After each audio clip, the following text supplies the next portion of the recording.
This week I had 3 tires that needed installation, 2 for my ZX6 Ninja restoration, and a new front for my VFR 1200. Changing my own tire is something I take a sick pleasure in. It's one of the more labor-intensive acts you can perform without mechanical assistance. But rather than haul my tires into a shop, pay someone, and wait the day for them to decide when I get my wheels back, I can get this job done in a little less than about an hour per tire and take the time to clean the rim and check the wheel bearings. I've attempted to film this before with some success, but with 3 different tires to bust, I hope to capture the nuance and show you how to perform this work yourself. What's different today is that I'm only going to use some rim protectors and 3 tire spoons to separate the tire from the rims and install new replacements. A great skill to have if you're caught someplace without access to more tools or outside help. Now, I'm going to warn you that changing a tire like this can, and most likely will, result in some minor cosmetic damage to your rim. Now, this is mostly on the inside where it can't be seen, but if you're squeamish about these things, just go ahead and take your tires to the dealer and let them damage your rim for you. If you're still with me, get your rubber ready as we install 1 tire with 3 spoons on rod rides and wrenches.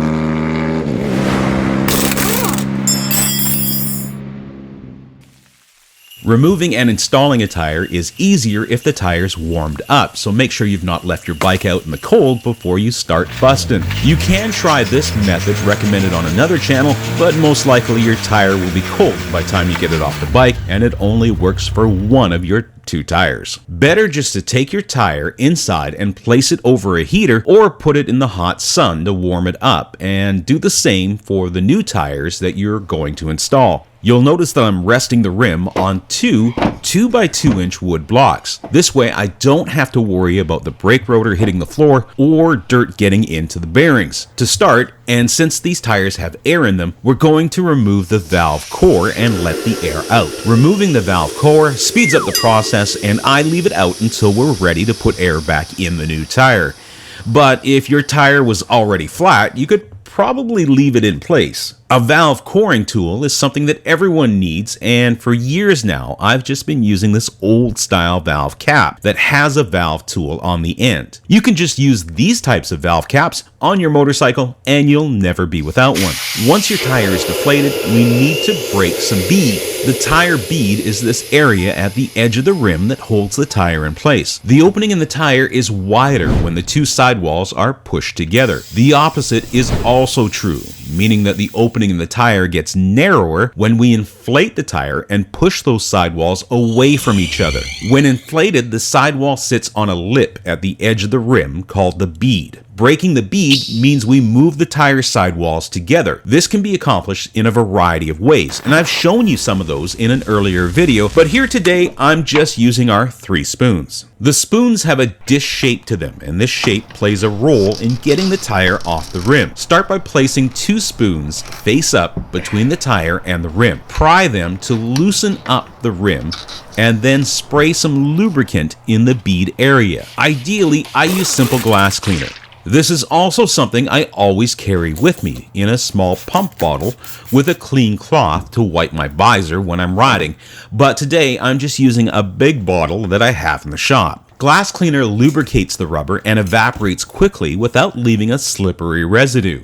In a pinch, you can use some mild soap and water. Just rinse the wheel and new tire before using it to make sure the soap is removed from the contact surfaces. The 3rd spoon is then reversed so the dish in it faces down, and this one is inserted between the tire and rim and then pried upward to move the tire down to the center of the rim. You may want to work on the ground and use your body weight to hold the tire, or have a friend help if this is your first attempt. Once you have the tire off the bead on one side, flip it over and do the same to the other. Remember, you're trying to get the sidewalls as close together as you can to make the opening in the tire wider to get the rim out.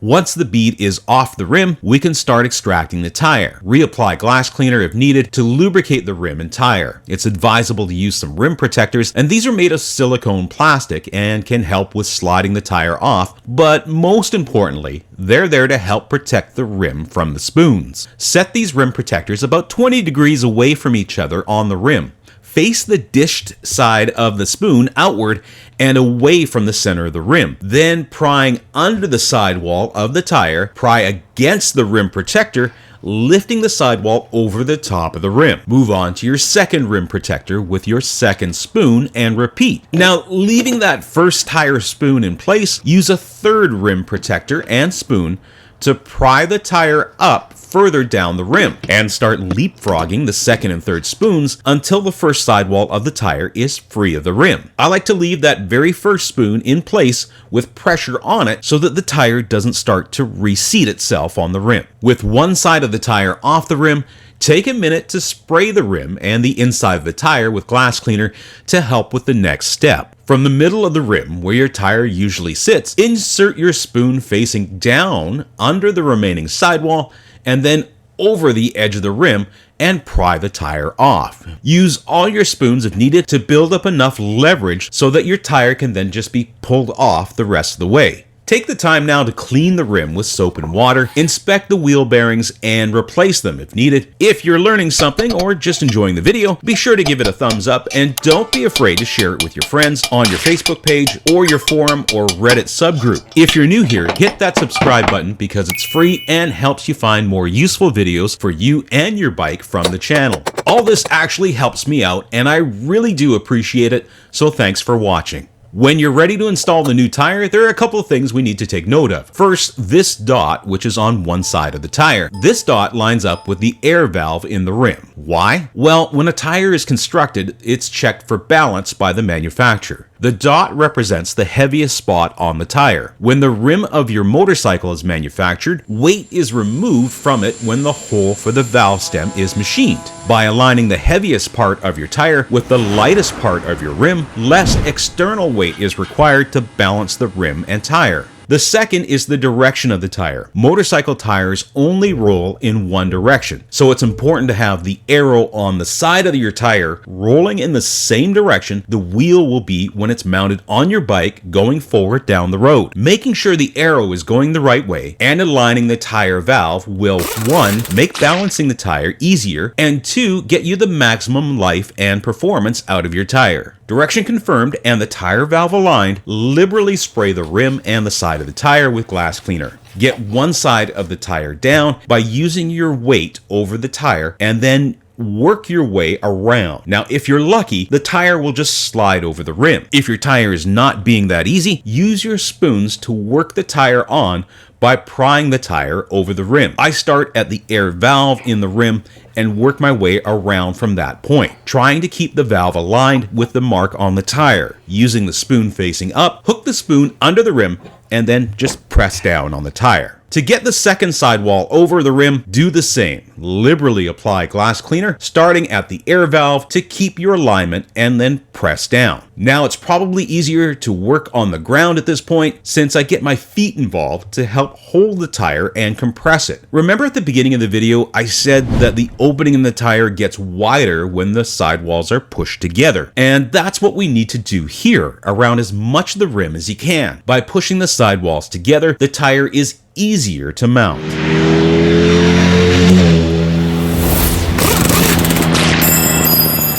With the tire on the rim, you probably have something that looks like this on each side. Reinstall the air valve core, and in those areas where the tire is a long way away from the rim edge, spray some, you guessed it, glass cleaner into the rim to help the tire slide onto the bead. If you don't do this, you may have to severely overinflate your tire to get it seated properly. A little glass cleaner gets the job done faster and with less stress on the tire. Now inflate your tire to spec and wait for those 2 satisfying pops.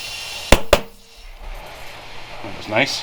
Tire mounted, wipe off the glass cleaner and remount it to your bike. Or if you have one, get your balancing stand out because balancing a tire is super easy. Make sure you've removed all of your old wheel weights. You need to take the old ones off before you can accurately balance a new tire. Clean the rim with brake cleaner because you need to have a surface your new wheel weights will adhere to. Mount your wheel in the stand and let the wheel settle in. When it stops, the lowest point in the wheel in the balancer is the heaviest. This means we have to add weight 180 degrees from that point. So get some chalk or a marker and make a note of where you need to add that weight. Rotate the wheel so the mark you just made is 90 degrees from the top and let go to see how quickly the wheel finds its way back to the previous position. This signifies how much weight we need to add. If the wheel rolls quickly, more weight will be required. If it moves slowly, less weight. Using some masking tape, you can add wheel weights temporarily to make sure you have the weight dialed in. Once you're satisfied the wheel is balanced and not rotating to a known heavy spot, install the wheel weights permanently.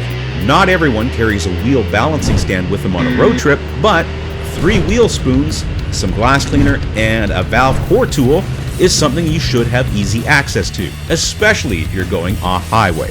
Let me know what your thoughts are by dropping a comment below, and until next time, be sure to ride safe.